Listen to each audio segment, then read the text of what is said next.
Hi guys, இதுதான் அகர் அகர். அகர் அகர் காமிம்மா. இது தாங்க அகர் அகர். இதை வச்சு நம்ம நிறைய டிஷ் செய்யலாம். கீழே கூப்பிட்டுப்பார். பொறுமையாக பண்ணு. இதை நம்ம என்ன பண்ணணும், இது மாதிரி கட் பண்ணிக்கோங்க. கட் பண்ணி தண்ணியில் ஊற வைக்கணுமாடா? தண்ணியில் ஊற வைங்க. இப்போ நம்ம ஒரு டிஷ்ஷு செய்ய போகிறோம். அதுக்காக தான் ஃபஸ்ட்டு ப்ராசஸிங் ஸ்டார்ட் பண்ணியிருக்கோம். அகர் அகரை இந்த மாதிரி குட்டி குட்டியாக கட் பண்ணி இது உள்ளே போட்டுக்கோங்க. எப்படி இருக்கு பாருங்கள். இந்த மாதிரி கட் பண்ணுறேன். பொறுமையாக கட் பண்ணு. இருக்கட்டும், நீ கட் பண்ணி இதை அப்படியே ஒரு ஷார்ட்ஸ் போட்டுடலாம்.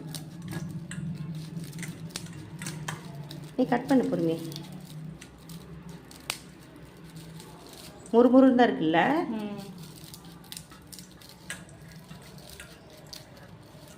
இந்த மாதிரி நாங்கள் 25 கிராம் வாங்கிட்டு வந்துருக்கோங்க. நாங்கள் அதில் கொஞ்சமாக தேவைக்கு ஏற்ற மாதிரி நீங்கள் எடுத்து போட்டுக்கோங்க. நாங்கள் கொஞ்சமாக செய்ய போகிறோம், அதனால் கொஞ்சமாக எடுத்துக்கணும். மீதி எடுத்து ஸ்டோரேஜ் பண்ணி வச்சிட்டோம்.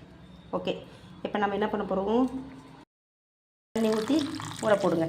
அது முங்குற அளவுக்கு அப்படியே ஊற போடுங்க. அவ்வளோ.